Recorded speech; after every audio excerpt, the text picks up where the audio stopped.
Welcome to the Betting Above the Rim podcast. Today's date, October 22nd, episode 186, and a series finale of the Betting Above the Rim podcast.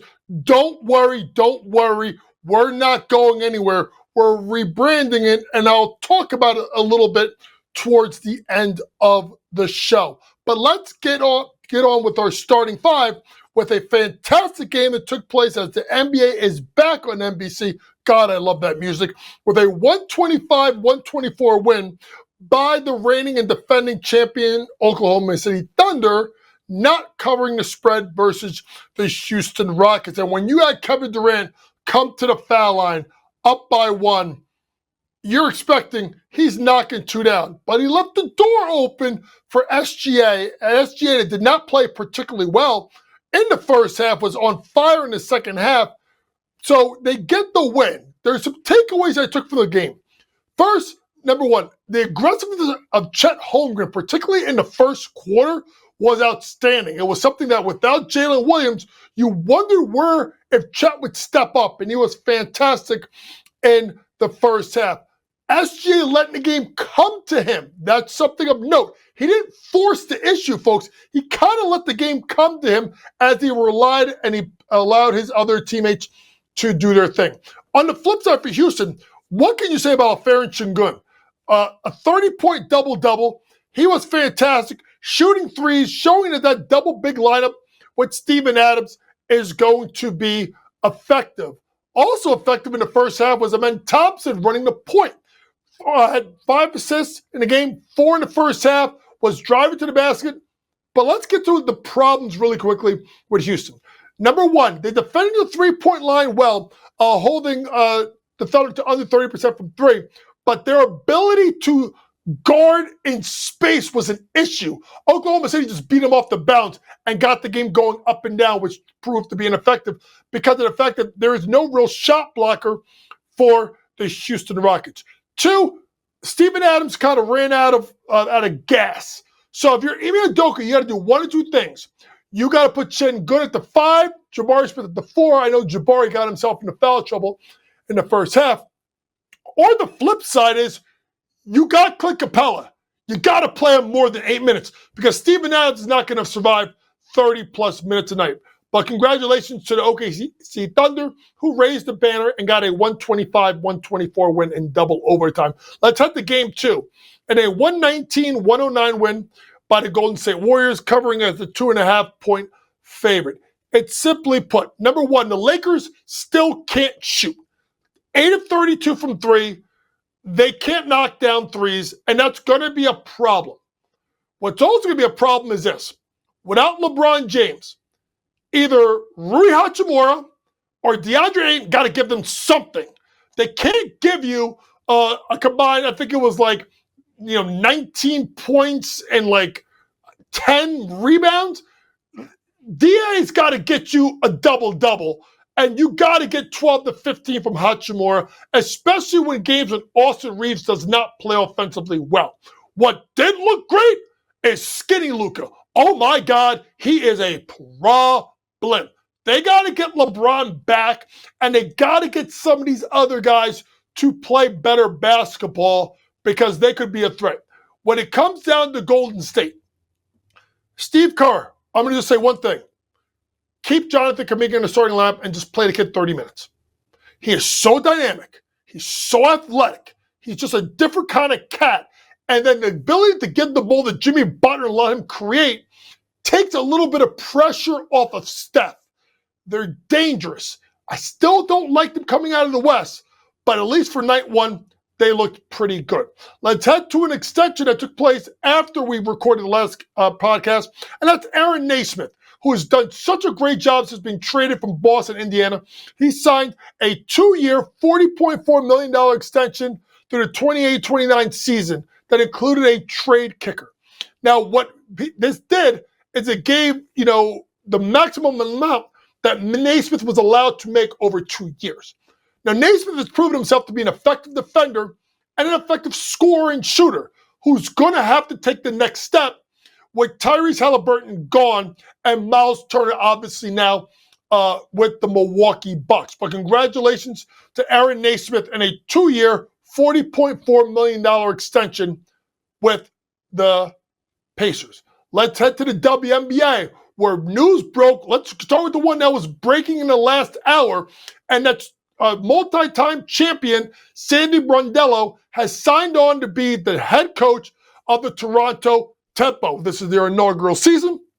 In the 2026 season, I think it's great to put Sandy there. This is an experienced coach. This is an experienced coach that has won, that gets instant credibility to a franchise that is brand new. So congrats to Sandy Brondello for being named the head coach of the Toronto Tempo after leaving the New York Liberty and delivering a WNBA championship for them in 2024. Speaking of expansion teams, let's head west to the Portland Fire, where very well-respected international coach Alex Sarama was named the head coach of the team. Sarama, I think I said the name right. I may have got it wrong. But what this guy brings is instant credibility in regards to offensive creativity. He spent last year with Cleveland. He spent some time in the G League, but he's from Croatia, and he's got connections with the GM. They work together in Europe. So there's familiarity there, and Alex will do a good job with the Portland Fire. Congrats to him on his appointed position. Let's go back to the NBA now, and an interesting comment made by Adam Silver regarding sports betting. And he said, I think, on the Pat McAfee show, I think there should probably be some regulation on sports betting.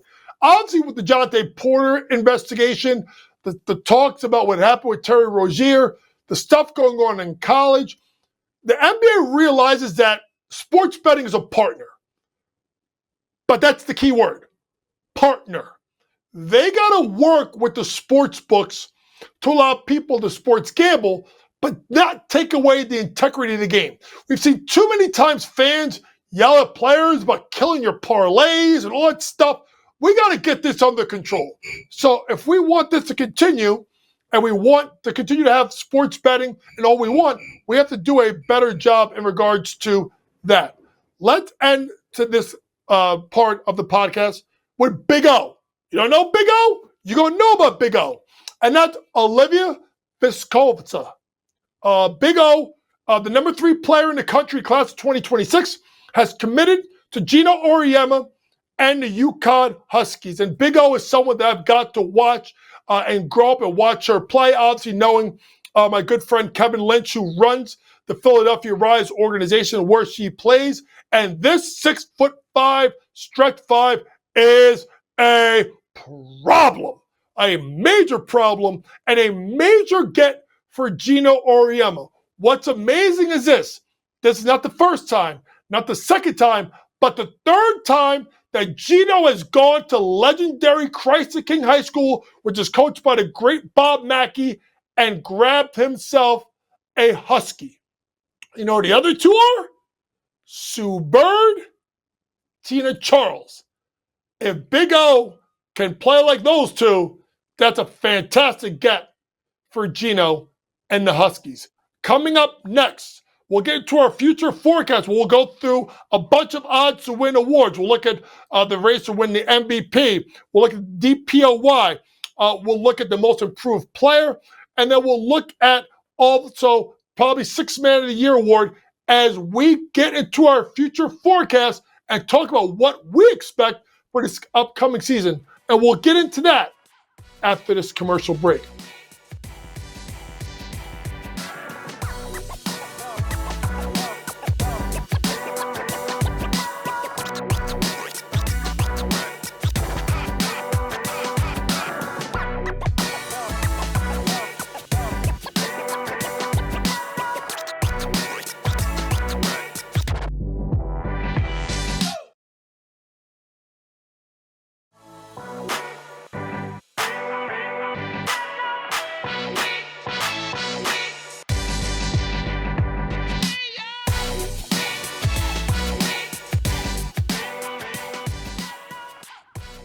Welcome back to the Betting Above the Rim podcast, episode 186. And it's time to get into our future forecast as we do look at the future markets. And let's lead off with the most valuable player, where the defending MVP, SGA, comes in at plus 160. Luka Doncic at 4-1. I did skip, Nikola Jokic at 3-1. Wemby 10-1. Giannis 14-1. 25-1 for Ant. 50-1 for Cade. 70-1 for KD. 100-1 for Brunson and Donovan Mitchell. And when you really look at this, I can't take the favorite of SGA. If I'm going to take someone at the top of the board, it's going to be Nikola Jokic. I do think Denver is going to be improved. I think the additions that they had may take a little bit of the load off of him. I also think having a more consistent shooter at the 4 and Cam Johnson over Michael Porter Jr. is going to be effective. And I do think this team is going to be a top team in the Western Conference. So if you ask me for one of those top 3, the money I would do would be on Nikola Jokic. Let's slide down the board and look at people 20-1 or more. I'll give you 2. One is Anthony Edwards at 25-1. I just got a feeling that this kid's going to explode. Remember, folks, he's only 23 years old. And every year he adds something to his game. And there was parts of that playoff where you were like, oh my God, this kid is an absolute load. Now, I think because of Mike Conley Jr., if they put the ball in his hands more, and becomes a better facilitator, getting the ball to Randall, getting the ball to McDaniels, lobs to Rudy, Naz Reid, Shannon Jr., Dillingham. I think you can look at Anthony Edwards at 25-1. And then there's Brunson. If the Knicks are the number 1 team in the East, and he finds a way to bring his scoring down a hair, let's say from 28 to, let's say, 24 points a game, but he can get his assists up to about 9 assists a game, and the Knicks are number 1 seed in the East, 100-1 is a huge value. He's in a medium market. The Knicks haven't had an MVP since, I think, Willis Reed in 1970.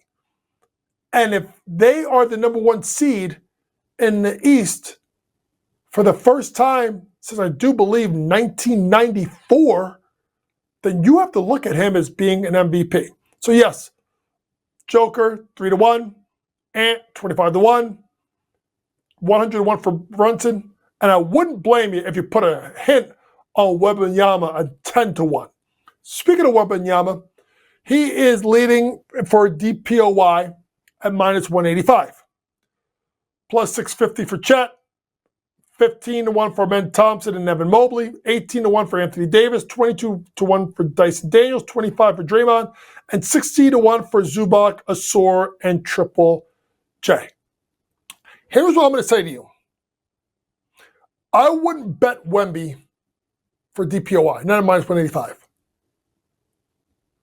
Bet Wemby triple doubles. I was talking to K-Dub about this last time I was on with him on GTD, and I think it was like plus 150, plus 160 to have 3 triple doubles in a season.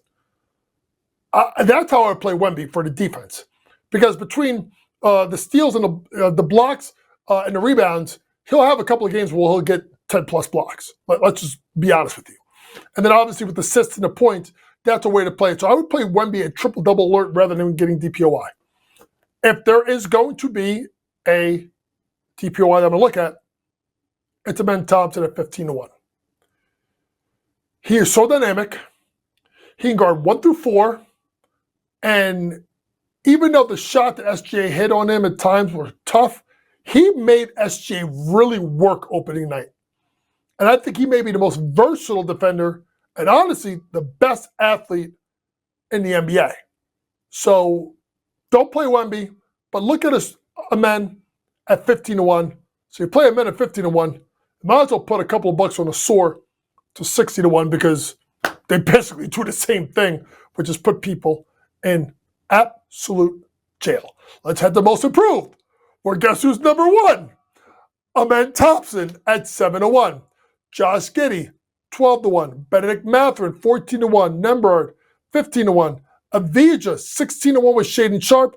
Bazelis as well. Azores 19-1, Nikola Jovic at 25-1, and Derek White at 30-1. See, this is where it gets tricky.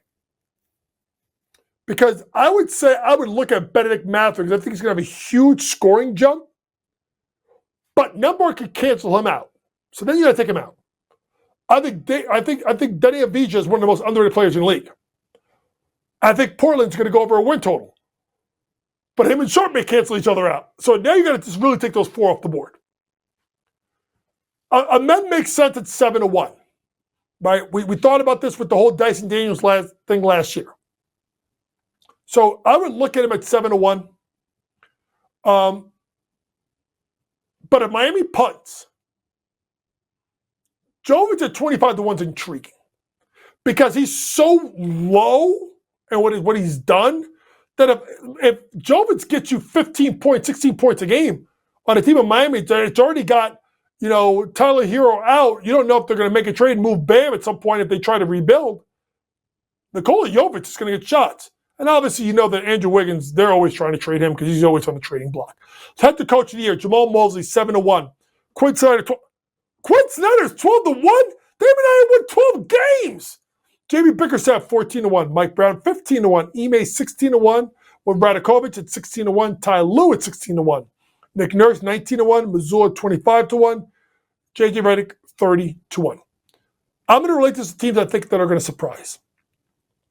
I think JB Bickerstaff at 14-1 is intriguing because I think this team could be up of 45 to 50 wins. Jamal Mosley will be there because of the fact that I think Orlando's going to be the second best team in the East. But 2 coaches of teams I think they're going to surprise. Number 1, Yanukovych at 16-1 and not on the board. Go find Chauncey Billups. If they can find a way to 44 or so wins, he could be in the race. Coming up next, we'll do our final 4 as we look at the 6th man of the year odds. We'll look at rookie of the year odds and some other things, including at WNBA salaries and a buzzer beater as we wrap up our series finale of BATR after this commercial break.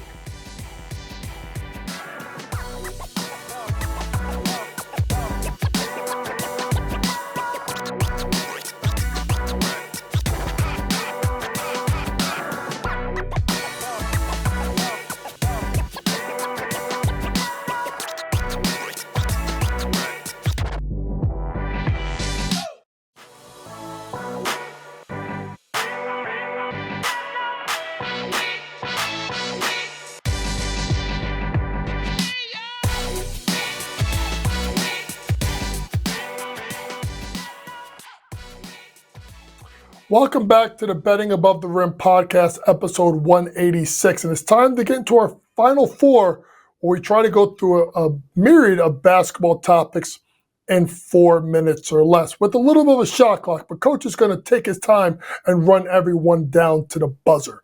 Let's lead off with the 6th Man of the Year awards, with a pride of Asbury Park. The best thing to come from Asbury Park since Coach Young. Just kidding. Says Bruce Springsteen. Nas Reed, 9.5-1 is the favorite.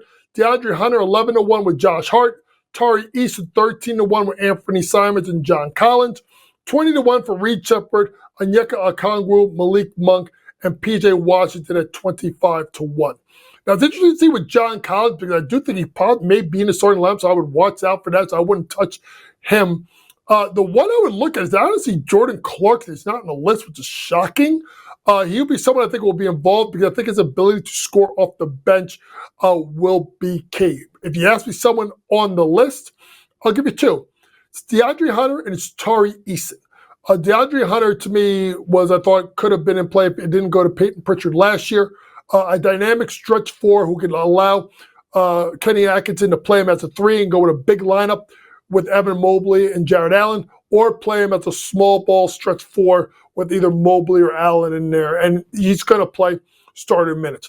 And Tari Eason, just a Swiss Army knife. Remember, folks, Tari Eason did not agree to an extension, so he's going to look to get paid. You know what I mean? To get paid, you better look at him to try and get paid by getting himself 6 Man of the year. And really quick, Jordan Clarkson is at 30-1. So I would look at Jordan Clarkson 30-1, DeAndre Hunter 11-1, Tari Eason 13-1. Let's head to Rookie of the Year, where Cooper Flag is -220, Ace Bailey 9-1, 10-1 for Trey Johnson, 13-1 for Dylan Harper, 14-1 for VJ Edgecombe, 22-1 for Colin Knipple, Jeremiah Fears at 75-1 with Yang Hansen or Yang Sen Hang, Yang, whatever. I love him to death. Walter Clayton as well, and Kath Baradas, Yaka Jonas at 80-1. I can't take Cooper Flag at 80-1. I mean, minus 220. That's just something that's just not worth it for me. I'm going to kind of play him like the Wemby, look at it like triple-double, stackable triple-double stuff when it comes to Cooper Flag. I'm banking on Edgecombe at 14-1. Philly's going to have injuries. We don't know if this is the end of Paul George. He's going to start, VJ, and he's so dynamic offensively that I like him, honestly, at 14-1. Ace Bailey, they're not going to win. Trey Johnson, is he going to get enough playing time the entire year? Dylan Harper, there's too many other scorers, right? So that's why I'm looking at VJ at 14-1. And then obviously Yang Hansen. Bop, I'm always on him. When you get to next, Adam Silver issues a statement about WNBA salaries and says that WNBA players are going to get a big increase in this cycle of collective bargaining, and they deserve it. Oh my God, no crap. The ratings are through the roof. You have Caitlin Clark selling the league. This is a big deal that Adam Silver is saying it, because I still think at the end of the day, the person that's going to save the negotiations is going to be Adam Silver.